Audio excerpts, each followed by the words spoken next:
Big changes are coming to UFC 317, and one of the main card fighters just pulled out. But that's not all. Merab Dvalishvili is trolling Sean O'Malley in front of the entire MMA world, and Yair Rodriguez just reignited one of the ugliest feuds we've seen in months. Let's break it all down.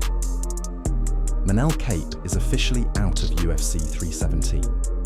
After suffering a fractured foot in training, he announced he's been pulled from his fight against Brandon Royval, a fight that was shaping up to be a highlight on the main card. This isn't just a minor setback. Kape has now had 11 UFC fight cancellations. That's got to be some kind of record, and fans are growing frustrated. Kape was on the verge of breaking through in the flyweight division, but this injury puts him back on the shelf again. He shared the news on X, saying he's devastated, but trusts the path laid out for him. The injury will require surgery, and recovery won't be quick. That means once again, another opportunity slips away. But stepping in at the last minute, Joshua Van.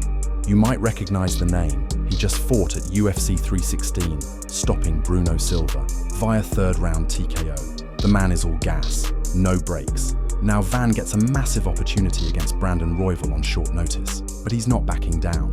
In fact, Van said, "I've got a gangster in front of me, and I'm ready to earn my name off of him." That's the mindset of a killer. Even more heartwarming. After his last win, Van bought his mom a house. From rising star to family provider, he's becoming a fan favorite fast. Now, with the biggest fight of his life ahead, the spotlight is fully on him.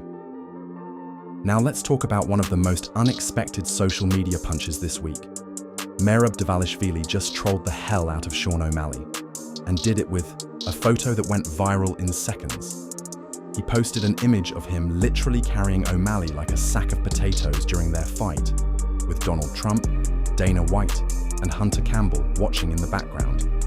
The caption, "We are going to Georgia." Savage fans were howling, but here's what makes it even spicier.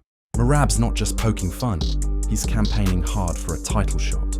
And this kind of trolling is a message. He's next, and he's not afraid to remind the world that he dominated O'Malley in their clash. With Merab now ranked #2 pound for pound, ahead of John Jones, his confidence is sky high. And with O'Malley's stock wobbling after recent backlash, the timing couldn't be better. The rematch buzz is building, and Merab's making sure fans don't forget what happened the first time. Let's move to the most explosive beef of the week. Yair Rodriguez and Diego Lopes are no longer just throwing jabs, they're throwing grenades. It started when Lopes accused Yair of turning down a fight. According to Diego, the UFC wanted to make it happen, and Yair said no. Yair didn't stay quiet. He fired back hard, saying not only did he accept the fight, but that it was Diego who pulled out the first time around. And then came the nuclear line. "If you ask me, I'd rather fight him in the damn street." Yes, that's an actual quote. Yair said a fight with Lopes doesn't do anything for him, that Diego's coming off a loss, and that it wouldn't improve his position in the division. But it didn't stop there. Yair also called out the UFC for even offering him that matchup, saying it was disrespectful and made no sense. Then Lopes fired back, hard. He denied everything, said he accepted multiple fights, including one with Gene Silva, one with Aaron Pico, and even suggested names like Movsar Evloev and Lerone Murphy. Lopes said, "My career was built on accepting fights. I have 32 professional fights for a reason." He even warned Yair not to talk about fighting in the street, saying, "I don't recommend that. I know what I'm capable of." This feud is boiling, and neither man's backing down. UFC fans are now begging Dana to book this one, even if it wasn't part of the plan. Whether it ends up in the cage or on a curb, this fight just got personal. And if you thought that was all, buckle up. Joaquin Buckley is calling his shot. If he beats Kamaru Usman, he believes he deserves a title shot. But he's not just hungry, he's going for the king. Buckley says if Islam Makhachev moves up and wins the welterweight belt, he'll run, not walk, away from a fight with him. According to Buckley, Islam won't be able to take him down, won't submit him, and definitely won't survive on the feet. If he beats JDM, he's gone. Buckley said. Confident? Absolutely. Delusional? That's for the fans to decide. And speaking of comebacks, Henry Cejudo wants one more big fight. He's been publicly lobbying for a showdown with Sean O'Malley.